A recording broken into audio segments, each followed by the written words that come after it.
All right, folks, thanks for coming tonight. This is a stakeholders meeting. My name is Frank Stevens from the City Planning Department. And the stakeholders meeting is not a public hearing, it's more of an informal question and answer session after a presentation by the applicant for this particular case. We'll open up to questions.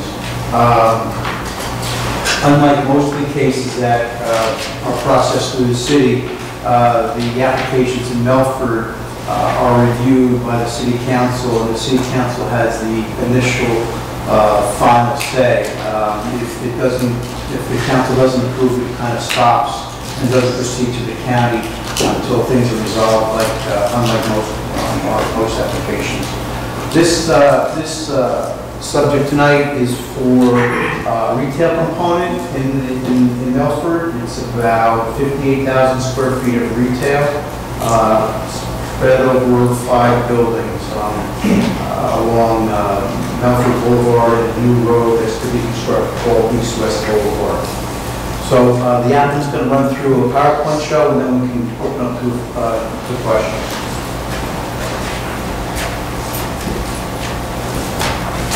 Thank you. Good evening, everyone. My name is Robert Antonetti. I'm with the law firm of Shipley & Horn with offices in Largo, Maryland. I'm here on behalf of the applicant, St. John Properties. And tonight, I just introduce our development team. I have Mr. Andrew Raub, regional partner with St. John. I have Jen Hearn and our buddy Ken Finley with St. John's as well. We also have from Bowler Engineering, we have Nick Speech and Chris Rizzi. We have a partner on the project, development partner, Mr. Mike Carruthers with Somerset Construction, who are partnering with us on the Melford Town Center development component. And we have also here our architects. We'll get to them in a second, but we want to talk about basically overall where we've been with regards to the overall development. But this really is a review of the 4 corners of the next segment of the Melford Town Center. So I'm going to talk a little bit about the history, and then I'm going to turn it over to Rich Luschke and Nepal, the architects from Bignell, Watkins, and Hasser, to talk about the appearance of this retail project. And going through it, as some of you may know, this is essentially the 3rd detailed site plan that we've come for the Melford Town Center. The first one was an infrastructure site plan dealing with rough grading, the construction of the East-West Boulevard that Mr. Stevens mentioned earlier.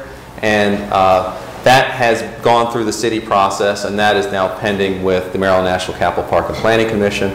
The second detailed site plan was relatively recently gone through the city process as well. It was for the Aspen multifamily development, which was proposal for a 388-unit wrap building with, by wrap, that means there's a structured garage in the middle and units around it. Going back for some history, as you may recall, the Melford Town Center was approved as part of a conceptual site plan amendment for this property. The overall property is zoned MXT, which is mixed-use transportation.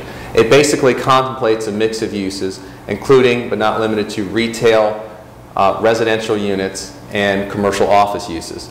In 2015, the conceptual site plan amendment was approved by the city, by the county planning board, and the Prince George's County Council. That conceptual site plan approved 2,500 units, 260,000 square feet of office, and 268,000 square feet of retail.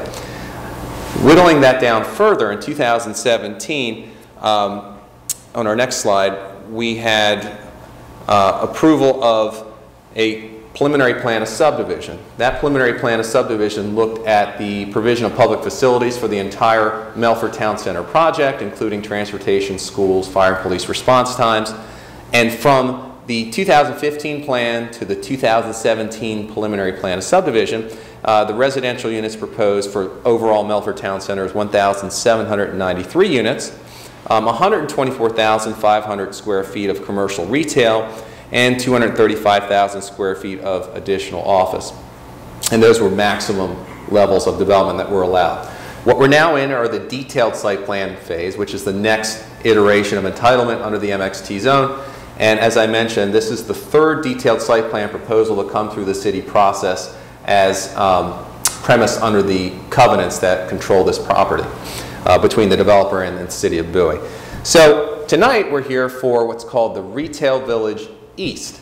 It is the retail component which is shown on this illustrative plan, which was included in the approved preliminary plan of subdivision. It's outlined in red. We say east because it's essentially on the east side of Melford Boulevard, which is the main road coming into the project that exists.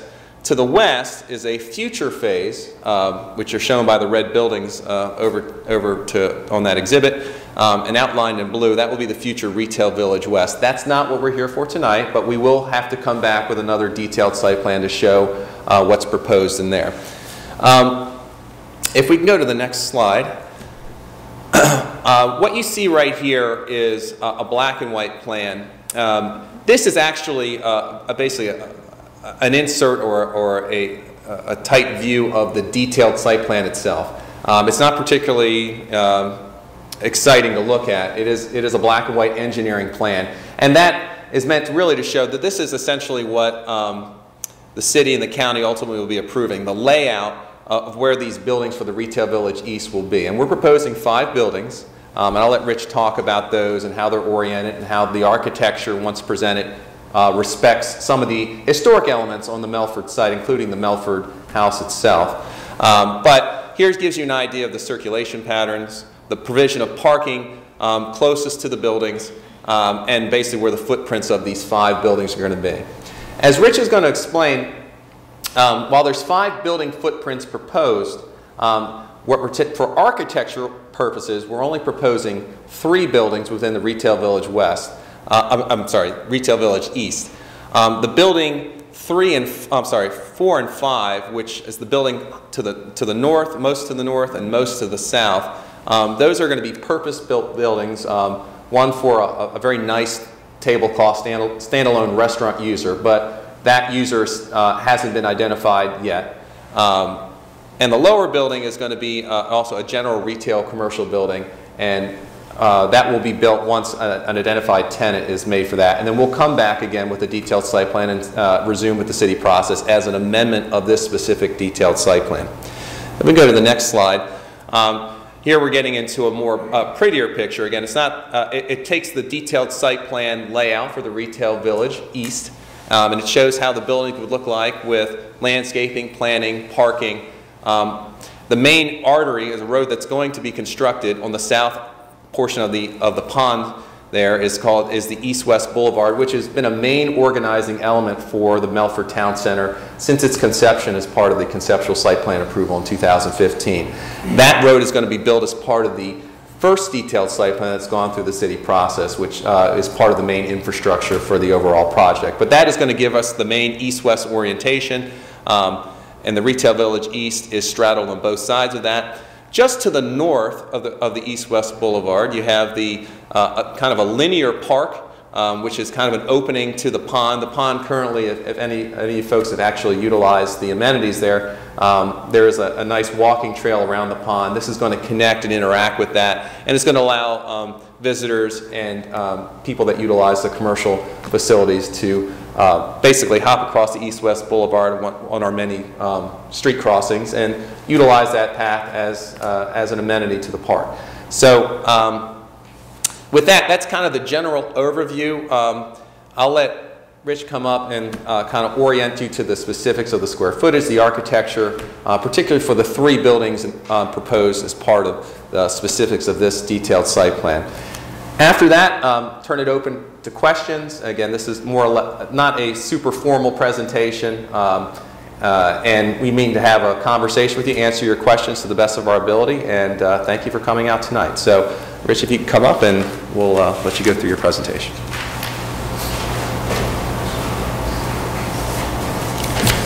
Thank you, Rob. Again, I'm Rich Luschke. I'm one of the architects here tonight for Bignell Watkins Hasser Architects. And we've designed these 5 buildings to create a village around East-West Boulevard, as Rob was explaining.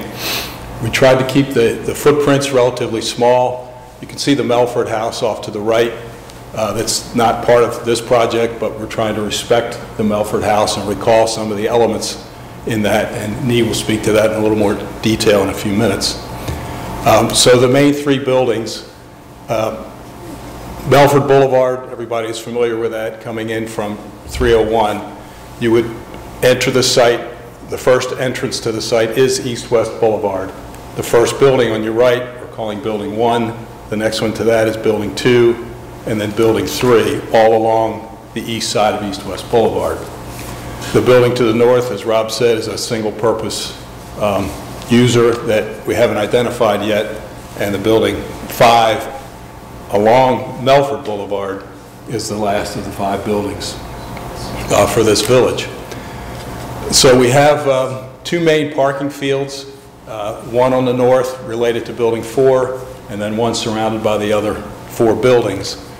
As Frank had said, we have about 58,000 square feet of retail use, 309 parking spaces, 33 of which are on-street parking. So there's parking along East-West Boulevard and along, I guess we're calling that New Road B, which is the road in front of the Melford House that connects East-West Boulevard to Melford Boulevard.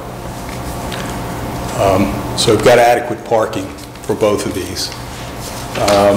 These are 4-sided buildings. There's really 4 fronts. They all have a 2-story look per the design criteria that goes with the entire property.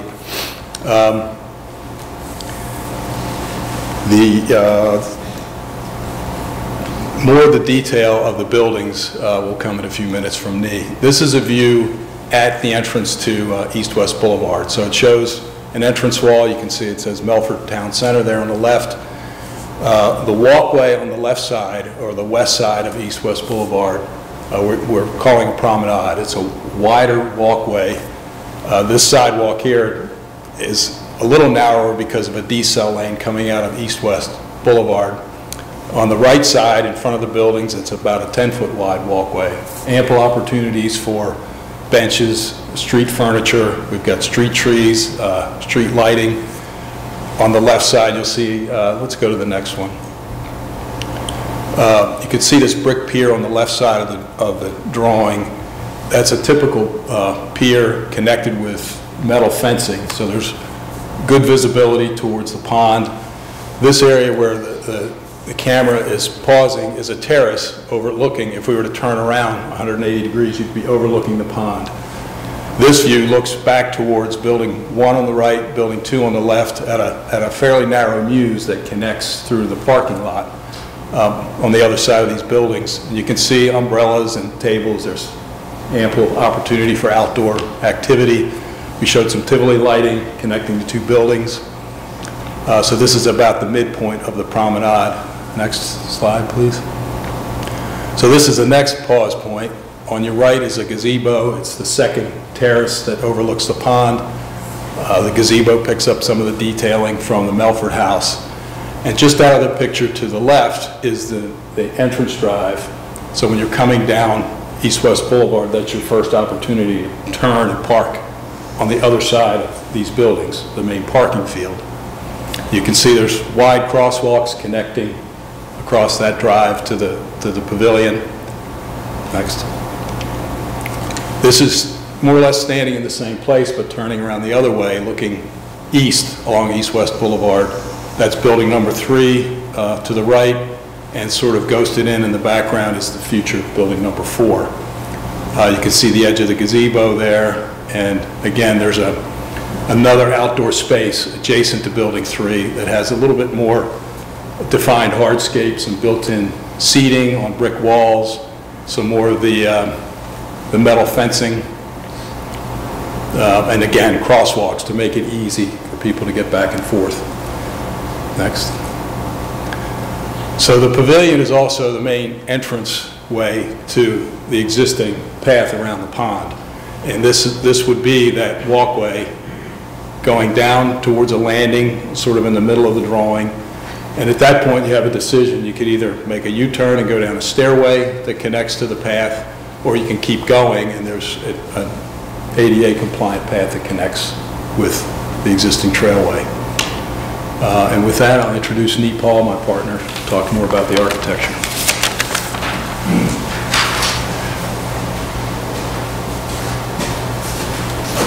Hello everyone, my name is Adini Paul, but you can call me Nee. My role with the firm is Director of Design, so this is the fun part for me, is to get into the aesthetics of the building. So the inspiration for the building actually relates to the Melford House. And the idea there was not to copy history, just keep it the way it is, but to relate to it, to reflect a little bit in terms of the materials and the color and the texture.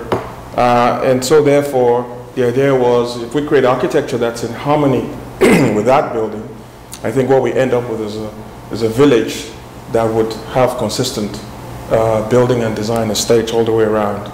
So like Rich said, you'll see from, this is a set of elevations for one of the buildings. And the idea here is that we wanted to create architecture that was four-sided. And what that really means is taking the treatment on what you would regard as the front of the building, make sure that that same treatment goes all the way around all four sides of the building. And that's what we've tried to do. So in terms of materials and color and massing, you can see that you don't really have what you would call a typical rear of the building. There's just no back side of the building. You've got storefront on the front, on the street side, and you've got storefront on the parking lot side of the building.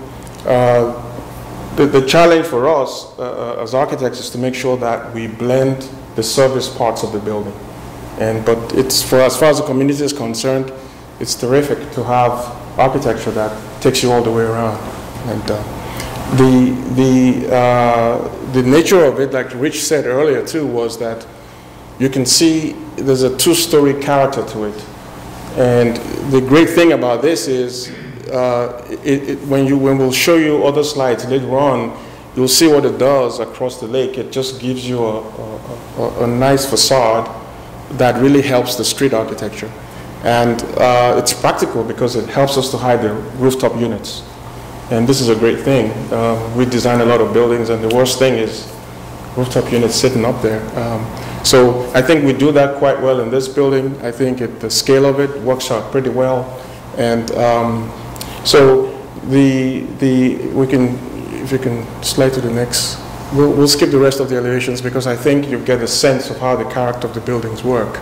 If you go back one more, pause a little bit on the fact that you'll see that the idea is that the brick on the building will try its best to match with the Melford House as much as possible. That sort of colonial Georgian architecture is basically brick. It's a white trim, and then you've got some bits of metal color. In this case, what we've done is we've taken the brick color and the white trim color and applied that as our architecture. And we've been fairly consistent with that. The two-story form of the building is more enhanced because we've got the fenestration on the height of the building. What's nice about that is typically in retail centers, you want signage to be very obvious. But in this case, what becomes at the top of the building are those windows. And we're going to make those light up at night, so it carries the theme all the way through. So this slide, this is what I was referring to when I said the scale of the building. You could see that if the building was perhaps 10 feet lower, perhaps just right above the sign, it wouldn't have that strong sense of building, beyond the tree canopy. So I think that's something that's really nice about this that we feel really proud of. Go to the next one. One of the things that Rich was talking about is our approach to outdoor spaces. This is really critical with this site in the sense that we've got a series of pedestrian spaces. And what we try to do is pay attention to how that reflects on the building facade. So every outdoor space has a reason for being there. Space between a building is not just a walk-through. We try to do outdoor seating, set up a place so that it becomes a nice restaurant, outdoor seating for a restaurant. So this is a good example. There's outdoor seating by this. There's something pronounced in terms of the architecture. We created an octagon at that corner as you come in to create a good sense of scale. Next. Next one. Well, go back one. I just wanted to point out that in ways that we're using color, there's a red roof above the gazebo here, and we pulled that color from the house, you know, looking for ways to try to tie things back and forth with the architecture. Next. So this is a good example of what I meant in terms of how the adjacency of the outdoor space reflects on the architecture. Is what we try to do is to make sure that the storefront responds to the space. So the courtyard could simply be a pass-through, which is a walkway between buildings, but the idea here is to make it more than that, is to give it some level of intimacy with lighting, create a node, which is a place where people can gather and sit and have some pedestrian amenities. So we try to do a little bit more than just what would ordinarily be a walkway. Next. And you can see from this view, you're looking from one of the lookouts back towards that space between the buildings, and you can see that we turned the corner with the storefront. What's nice about this is, again, if you can imagine people out there sitting, it creates an opportunity for those tenants to really do something with that space. Next. One of the things that isn't really obvious in the elevations we showed at first, because those are flat, is what happens in detail. And you can see from this foreground on the right side of the screen, you can see that the architecture moves back and forth. And it's just a very nice amenity. Instead of having architecture that's straight and, you know, pretty simple, this creates movement, which I think creates a just nice level of detail in terms of the architecture. And this is a view from the lake, a little bit raised up a little. The idea with this is just so you could see how consistent the architecture is. And we really wanted to make sure that things worked well in harmony and was consistent all the way through. And this is our favorite image, just illustrates what we're talking about in terms of how the lighting works. You know, you want outdoor space that feels safe and is inviting. Spaces in between the building work pretty well, and the two-story look really comes through in terms of how we'll do the lighting up there. So that's pretty much it. There's a whole lot more detail to buildings, but I think hopefully we give you an idea of how it basically works. Thanks.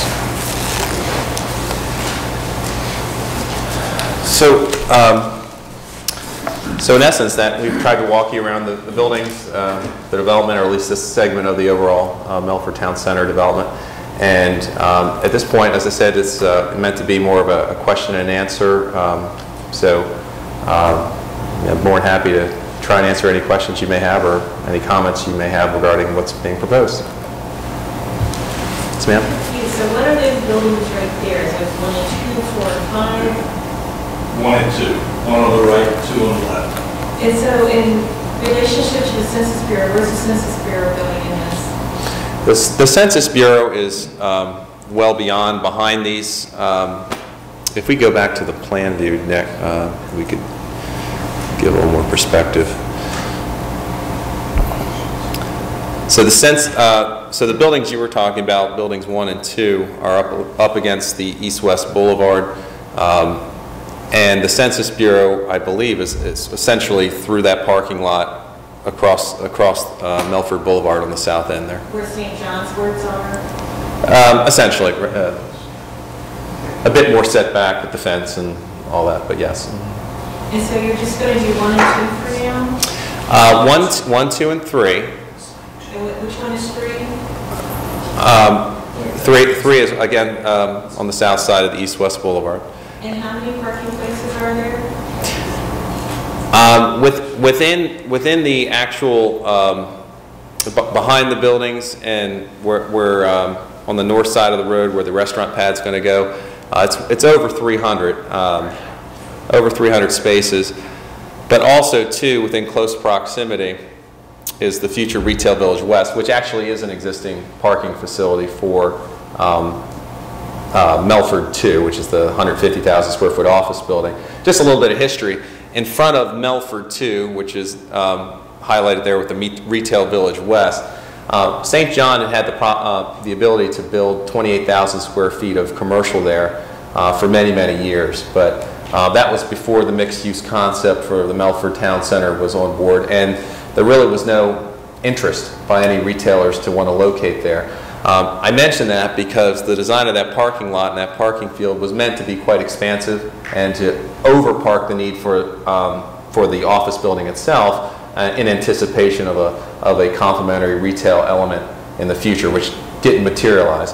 That being said, the Retail Village East and the future Retail Village West, they'll be able to use that parking facility as well for additional spaces. And I don't have that exact number, but it's more than the 300 some spaces just within the buildings themselves. We have the ability to count that in the MXT zone across the street. So there will be ample parking overall when everything comes online. Do you have any Handouts? Handouts of this presentation? Do we have any? No, we don't have any handouts, but we can make some available to the planning staff, you know, at a future date. Is this online somewhere? I'm not sure, Frank. Is this something that this digital presentation, that's something that's able to be posted online as? Yeah, we have a page on our website where we can put it. Okay, that might be the best way to handle it.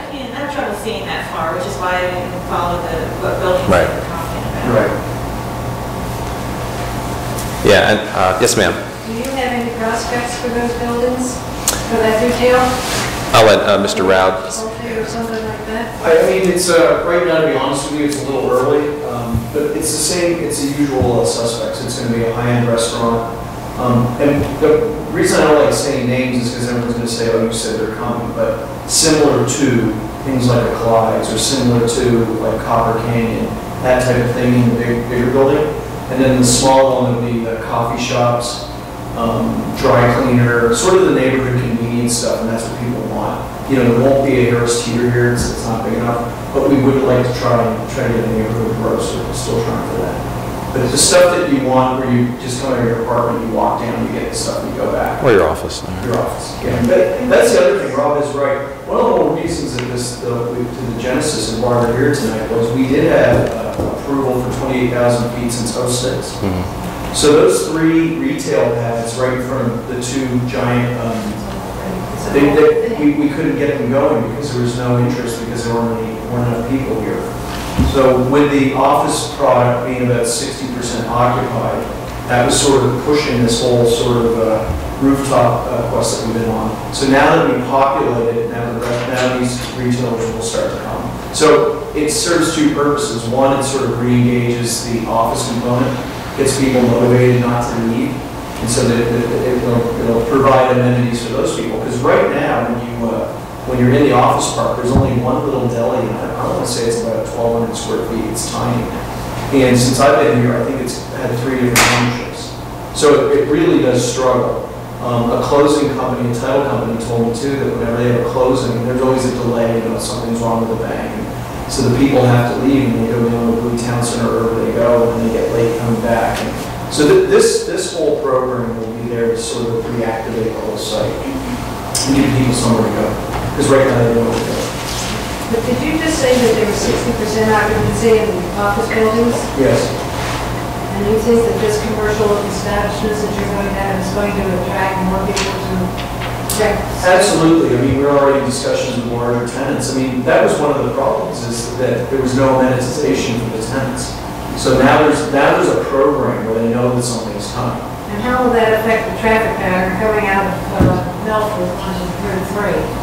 Well, it's always been, when we do all the studies, it's always been built out as stabilized, meaning the pattern that's established, we've always taken the worst case scenario in the future, which, just for the record, when we started off back in, when I arrived in late 09, the project was approved for another 1.5 million square feet of office. And the traffic was worked out for that, and that equated to about 2,500 trips. So that's where the residential number came from. Now we've got that back down to 1,793 trips. So one of the frustrating things I've heard over the years is they say, well, the traffic this, the traffic that. There was an approval for another 1.5 million square feet of office that we could have built by right. And those traffic trips calculated out to 2,500 res trips. That's why they netted out their equal. So now we're coming lower than that, so it should be We've been lower. talking about that for the last couple of events that we've been here. Yeah. It is what it is, yeah. One thing we haven't gone into too much detail, but in terms of what does it do for traffic in the morning and in the evening, that's generally where traffic patterns are measured by your morning AM peak hour and your PM peak hour. And by adding this mix of uses into it, our traffic analysis actually demonstrates that there's more of a even flow because not everybody, well, currently right now, everybody's coming in the morning to go to work and everybody's leaving at the peak hour because it's an off. Right. So in the future, right, we're hoping that this should be a greater balance because people will be living here, people will be working here. So instead of just everybody coming in like a vacuum and getting sucked out at the end of the PM peak hour. Yeah, take this for example. So you work here, you're driving in from wherever you come from, Crofton, Annapolis, doesn't matter. And normally at 5 o'clock you have absolutely nothing to do other than work late or go home. But now with a restaurant there, for example, or something, you may go over for a happy hour at 5 o'clock and have dinner with your friends, and now you're leaving at 7 o'clock rather than 5 o'clock. Well, so basically what it does is it flattens out the curve gets flattened out, gets pushed down with the extra stay duration. Right. Happy hour and ginger apples. Thank you. Yes, ma'am. Why is there so much parking? Because the last conversation about traffic, you had explained you anticipate people Ubering to and from work, shopping, and living there. So each building is going to have a garage where they're living there for the people that probably will have cars and cause traffic in and out. And people that work there, there's parking for the whatever office buildings are there. Why is there so much parking, over 300 spaces here, if people are supposedly living and working there already? That's a lot for anticipating Ubering that you have. Actually, this is quite a modest parking proposal. You know, it is a zone. This is a zoning process, so there is a parking requirement under the county code. Because this is the MXT zone, a mixed-use zone, we get to take advantage of shared trips, shared parking trips. So if somebody's in an office, we get a reduction because of that. That reality is this layout is really reflective of the MXT parking reduction. But if this was a CSC zone, a traditional commercial shopping center zone, the parking would be much higher as a requirement of the parking schedule. But because of this uniqueness of this zone, we're able to dial it back and have something that is, you know, more tailored to the reality that there are going to be shared trips, shared parking experiences. So while it may look like a lot to you, although personally I've seen a lot of layouts, this doesn't seem like a ton of parking. This actually is a modest offer pursuant to the requirements of the zoning ordinance. I guess I'm just looking at more of a traffic aspect of as an addition to people that live there, in addition to people that work there, and then it's going to be more people going to shop and eat. You're expecting 300 more cars in that area. We have to provide for 300 more cars, but it doesn't presume that 300 spaces will be utilized at all times, obviously. But it's part of the requirement, part of the entitlement process to conform to the zoning. So, you know, as I mentioned, I had the engineering black and white plan, and I've mentioned before, you know, these detailed site plans, you're really looking at the four corners of the plan itself. I mean, the issues with traffic, which I'm happy to discuss, but that's not a criteria of approval for this particular detailed site plan. So, I'm just saying in my perspective, it's just going to contribute to the traffic issue. That's why I just thought that was a lot of parking, assuming people are going to be living there, and that's for them to live there. Like the residents are going to shop and eat there. Why would they need extra parking? and it really isn't extra parking. It meets the minimum of the MXT zone, and you know, we really feel that you know, it's going to accommodate the need. It's going to, you know, not everybody will necessarily walk to the retail if they're working within there. If they're at the Holocaust Curation Facility, which you don't even see in Pod 7, they'll probably drive up there and need a place to park. And retailers want that too. I mean, in the end, we want to make an attractive place for consumers to come. We also want a place where retail tenants will want to locate. And one thing they look for is parking spaces. They want to know that if their property is seen or their business is seen, that somebody can pull up and park and walk to the front door. So there's that whole kind of synergy going on there as well. But this really is a modest parking proposal pursuant to the requirements of the zone. Sir? So how many retail shops do you expect to be in buildings? It really is a mixed bag. There could be demising walls separating the spaces. It could be a variation of square footages. I don't know, Andrew, if you have an idea of maybe what the smallest space could be to a whole building. A user could take the whole building. Sorry? 1,600, 1,200 square feet. The smallest. Like you mentioned, the deli. Yeah. Dry cleaners are small. Yeah, up to potentially half or the entire building. It really depends on what kind of interest we get from the tenants. But we think that the buildings 1, 2, and 3 will most likely be kind of more the convenience retail, where there'll be multiple users, kind of like an inline shopping tenant, where maybe that one might be anchored by a big grocery store or a big department store. So it could be a variety, but we think that it'll be a nice balance and complement to the needs of this community. But you don't have a target for how many that you would like to have in there? Not really. I mean, like I said, you've got the large one, which is the 12,000 square foot restaurant. That for example, which one is that? Is that building 4? Yeah, that is building 4 at the top. So building 4, you're targeting for a single. Correct. We hope, but you never know. Maybe it could be split down. I'm just trying to get what you're thinking is and what we can potentially expect. Building 5 is going to be a single. Can you go to the rendered plan? This rendered plan will give you some idea of the potential demising walls, the breakup that could be there. They're faint, but those are, I guess, the 1,200 to 1,600 square foot envelopes. So if you count on each one, there's 5. So you could have potentially 10 tenants in aggregate between buildings 1 and 2. For between 1 and 2. Yeah, and potentially. Remember, that's a guess. That's what you're thinking right now. In building 5, you think it's going to be a single tenant or? Yeah, it's quite possible to be a single tenant. The way that footprint is set up, it has a service bay. It presents itself in a way that a single occupant could go in there. Hopefully a food store, a neighborhood grocer, potentially. Okay, and then building 3, of course, how many might go in there? Let's see, 1, 2, 3, 4, 5, 6, 7, 9. Did I count 9 correctly? 9. Then that's the okay, most. So generally you're thinking maybe 10 between 1 to 9 for building 3, 1 for 4, and hopefully 1 for 5. Yeah. And again, wild guesses. But things like, for instance, coffee shops, a dry cleaner, not obviously gone on premises, you just drop the clothes off and ship it away. A spa, a little Salon. salon. Right. Maybe a barber shop, a UPS store, that kind of thing. It's all convenience related for the neighborhood, essentially. Yeah.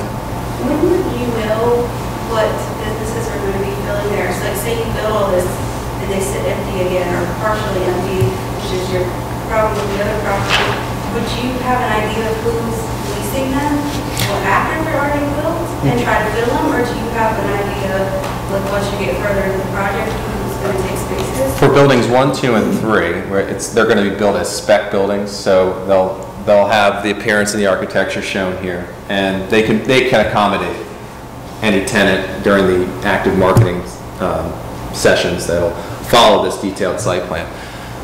Buildings 4 and 5, it's conceivable that those would be purpose-built buildings, not spec buildings necessarily, where a particular tenant, say a Copper Canyon, would say, we want our building and our facade to look like this, and we would come in then with a detailed site plan amendment showing that specific architecture.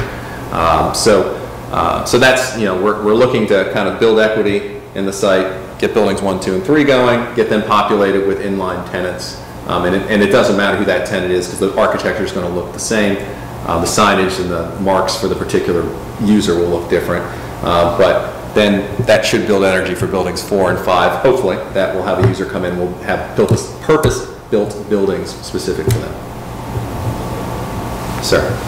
Question, Melford. What made you choose Melford to do this building?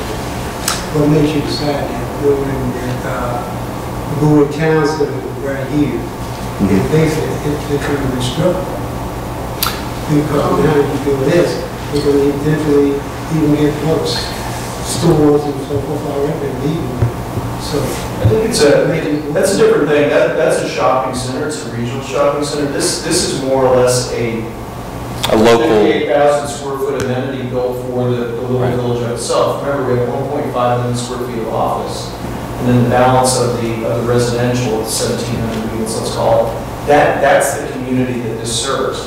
You couldn't. There's no Macy's here. You can't go there and buy I don't mean to be able to buy a suit or that kind of stuff. It's more convenience-related stuff that you want in your neighborhood, like when you think of bigger cities, like established cities like New York, Philadelphia, where you don't have to get in your car necessarily to go get the neighborhood type stuff. Just walk to it. If you want to go to a more with a bigger offer, then you obviously got to get in your car and go to somewhere like Melford Town Center.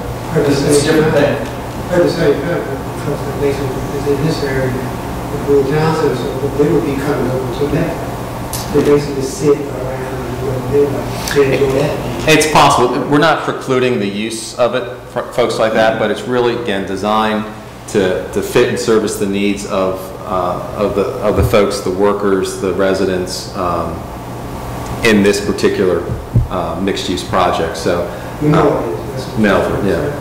I'm sorry? Minorities in this area. No, that's not. In this area here. No, I'm not referring to that. I'm referring to the folks that live, work in Melford specifically. So I don't mean to state that or imply that at all. Just a few blocks away. I'm sorry? Just a few blocks away from Bowie over to Melford. Bowie? In this area right here. That's correct. What I'm saying to you is that they would have somewhere else to go and they'd go to those stores or something from their house. It would be an opportunity, but it's not the regional shopping center. Just like there's opportunities up at Waugh Chapel, there's opportunities south and in other areas along 301. This would be one of those opportunities, but again, it wouldn't have the major draws or the big retailers that would be a destination spot for people to do a lot of their shopping that they do at a regional center. This is really a localized opportunity with amenities primarily for the residents and workers for this project. A lot of people call it needs-based and convenience. So like, I would look at something like Bowie Town Center as a needs-based place where you need to go there and get specific things that you have. There's a Safeway, there's a drugstore, all that kind of stuff. This is convenience related. I mean, you wouldn't go here to buy your groceries at a little place where they sell milk at, more expensive than Safeway. But if you're in a jam, you go there and then you purchase that kind of stuff. So it's more neighborhood convenience related, not specific needs-based stuff. That's kind of the big difference. Because the selection will be very limited. What's the realistic time frame for all this building to be going on, do you think? Yeah, well, right now with the Preliminary Plan Subdivision, I mean, we could start construction and rough grading maybe probably this time next year in the spring. And depending how all this tracks, we're going to be moving this forward as fast as we can. So rough grading maybe next spring with all this falling right behind it. So just starting about this time next year. It all depends how fast we get through the county.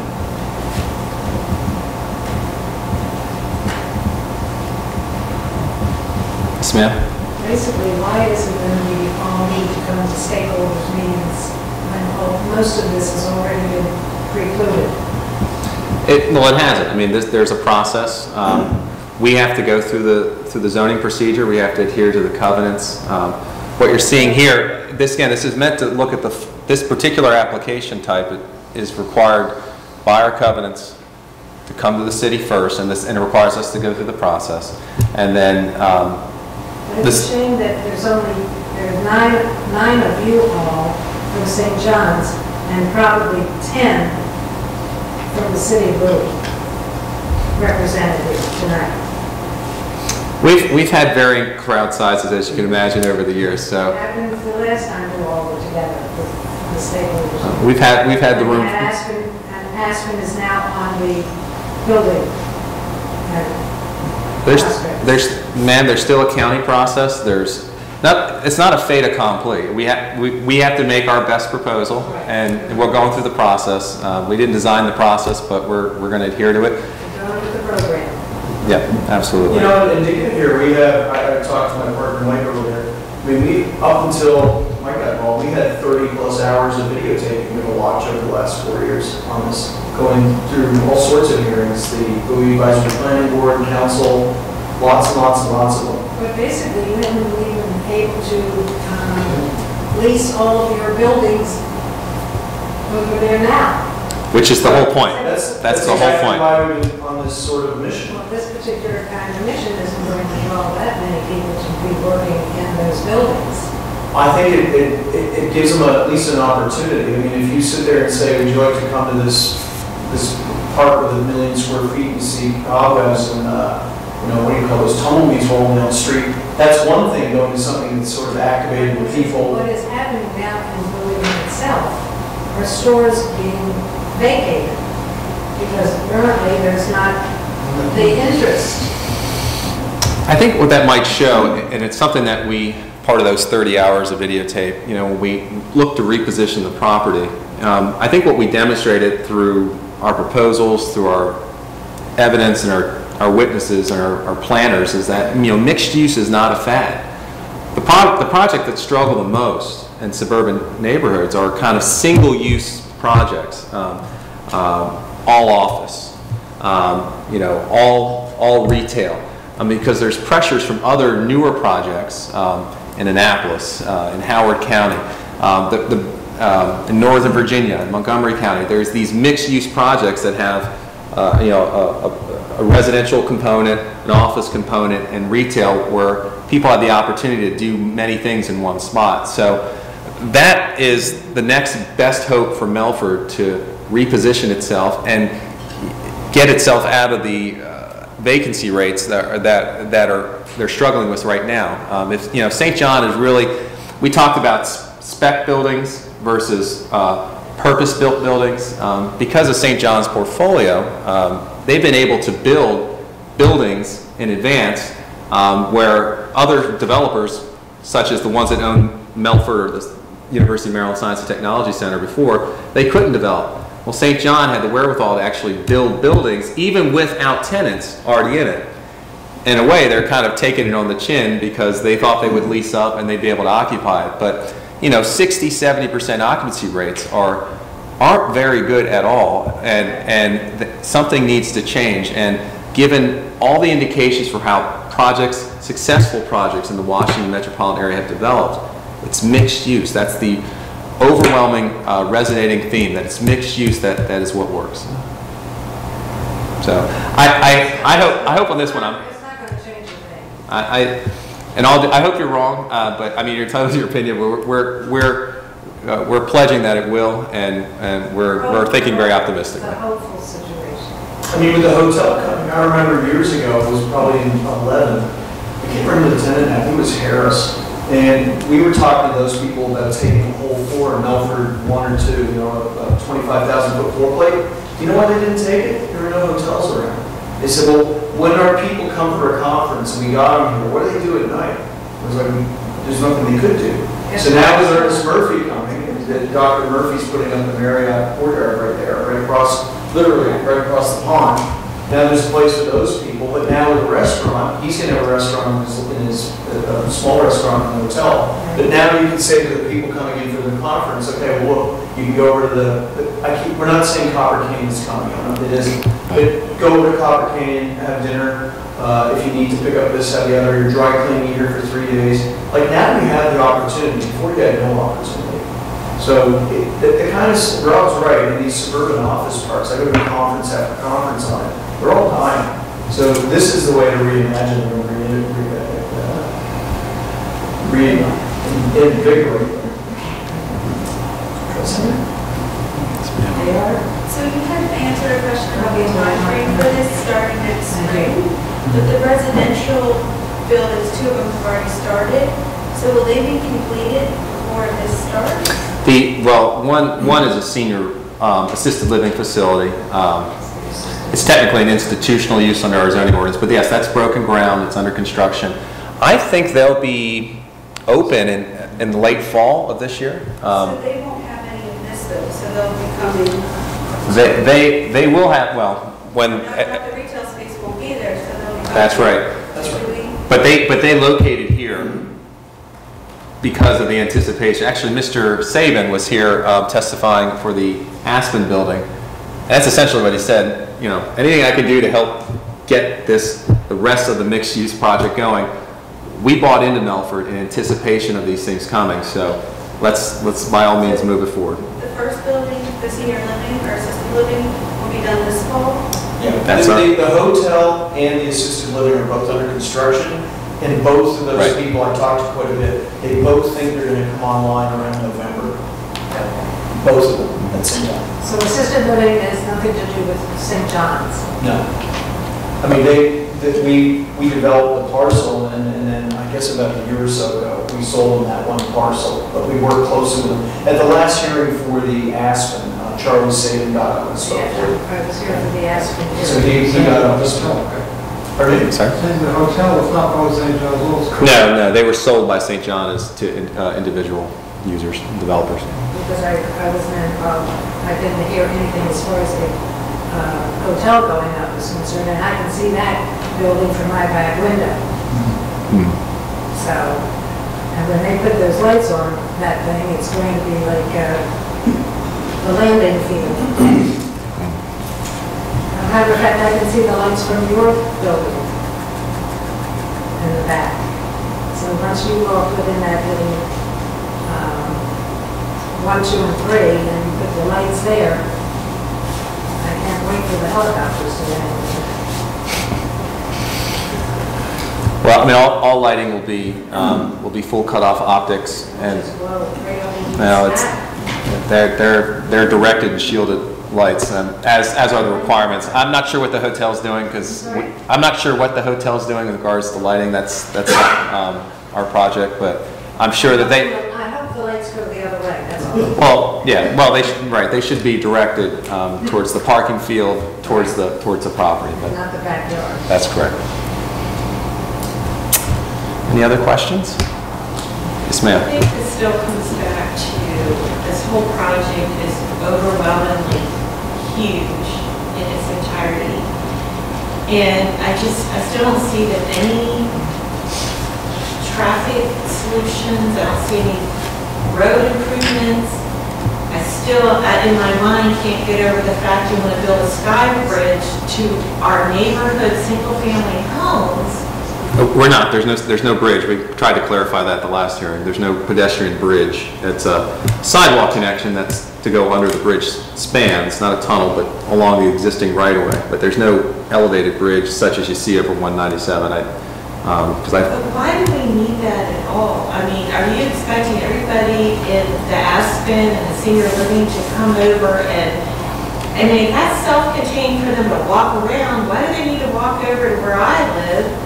I don't get the purpose of that. The purpose really is to give the opportunity, whether it's used or not, or how heavily utilized it is. It's an opportunity. If folks from that section on the Bowie side don't want to walk down and utilize it, then so be it. But the zone itself has a certain contemplation of an outward orientation, and so you make a pedestrian connection, for example, when you can. And this is part of the Bowie Center, the local town center, and county zoning ordinance requires us to provide a bicycle and pedestrian impact statement where we have to show, we have to spend a certain amount of dollars on pedestrian connections to make outward connections such as the one that you're highlighting. So it really is inherent in the zone and in part of the requirements, again, of this property being part of the larger Bowie Town Center that we're not only desiring, but we're compelled to do it by zone to make connections like that. Whether it gets utilized or not, I'm not sure, but it's certainly not intended to diminish anything. It's meant to adhere to the requirements of the zone. Those are existing public streets, so it's not like we can block them off anyway. They're public. Yeah, but they were designed for the original 11 Bowie homes to service those.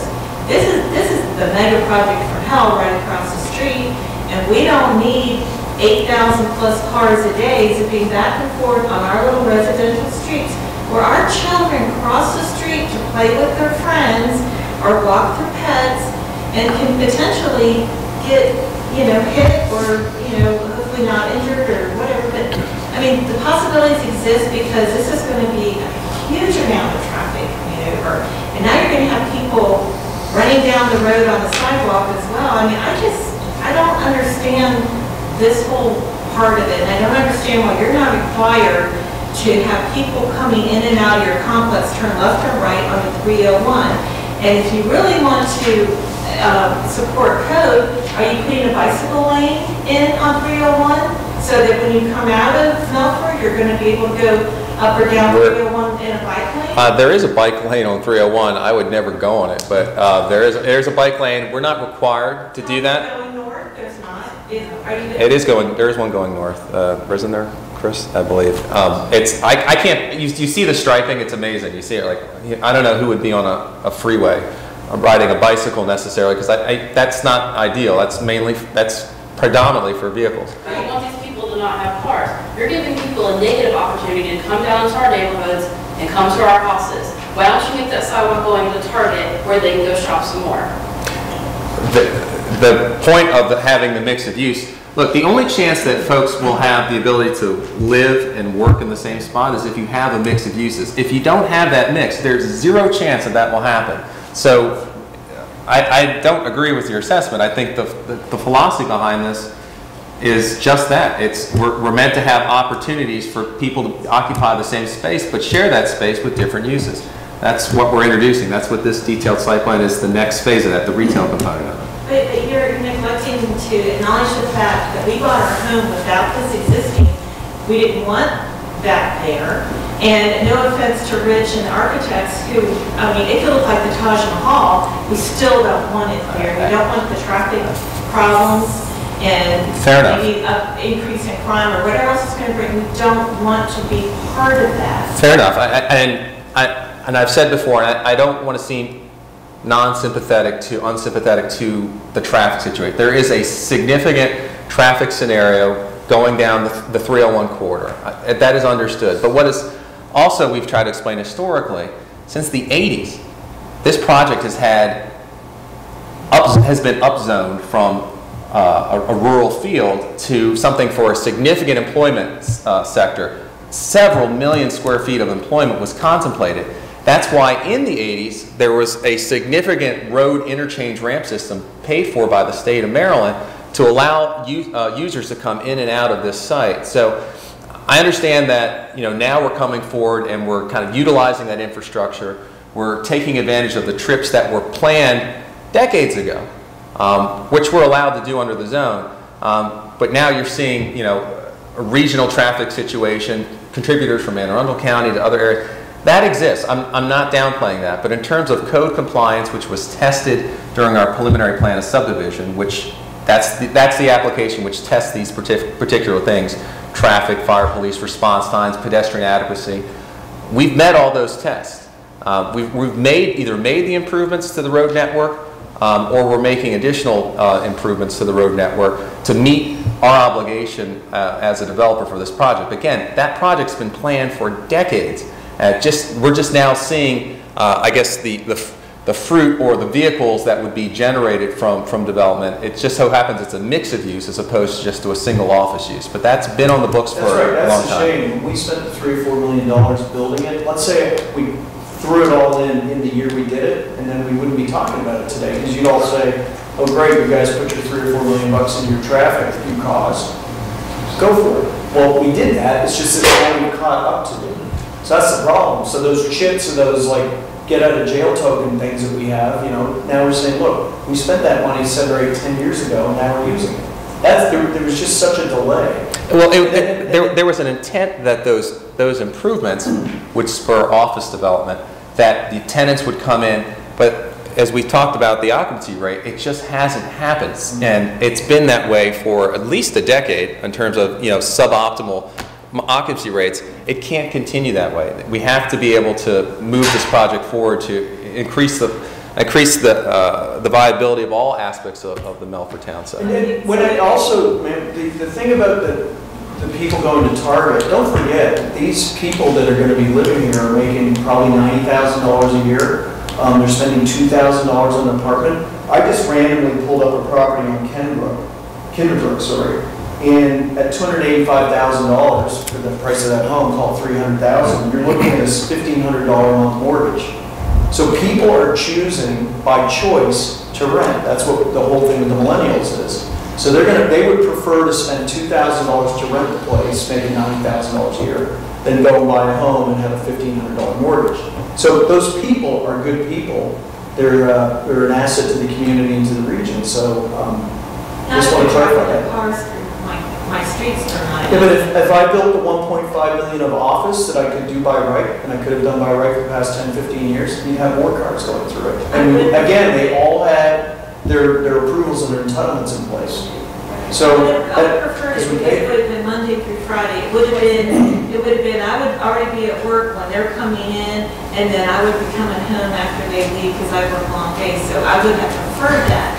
But if you're obligated to make these improvements to the roads and everything, as you're up there telling us, does this mean that you're going to put in a second entrance and exit for this?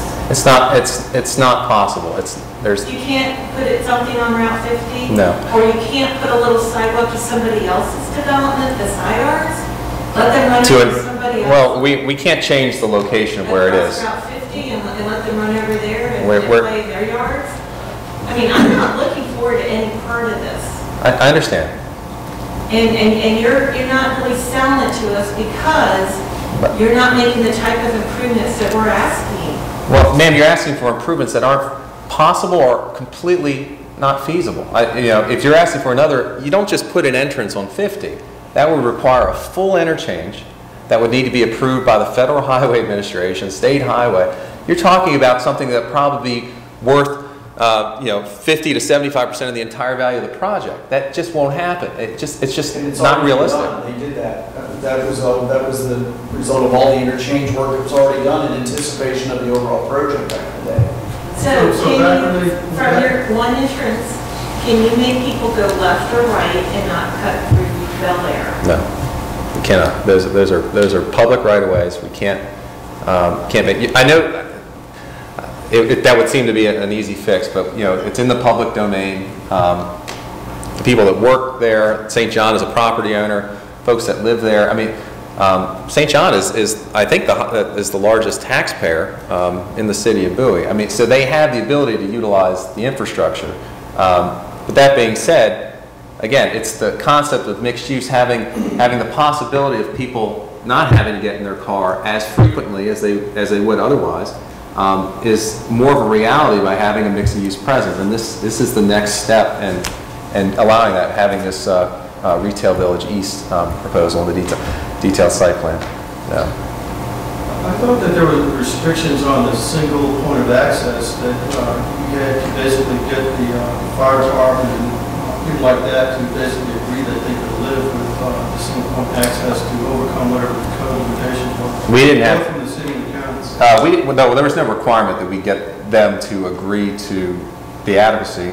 But when asked, there was an offer, a response from the fire chief saying it's more than adequate to handle. So you're meaning both the city code as it existed at one time before the restriction was removed, as well as the county's requirement for how many units you can have over there for single access? We're absolutely meeting every requirement for this project, and that access point was evaluated. It was discussed as part of the preliminary plan of subdivision. So back when all these improvements were made to the intersection,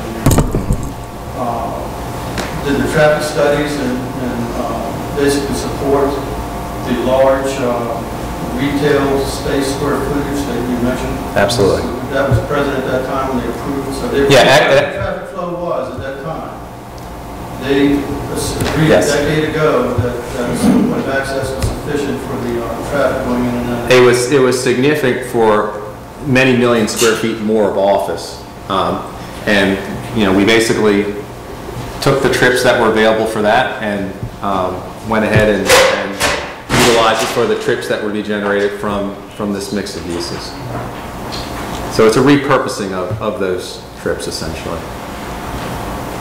And our more recent traffic studies contemplated the trips that were allowed from the original single office component and then translated that to the mix of uses. In fact, that trip analysis actually analyzed even more retail than what we're proposing here. More residential units, 2,500 units. Now we're down under 1,800 units because that's kind of the realities of the site when we get into the engineering. You know, how buildings can lay out, what can actually be yielded, and that's part of the detailed site plan process as you narrow down into the specifics. So it's actually less than what was last tested. So we're confident that it meets continues to meet all adequacy requirements of the county.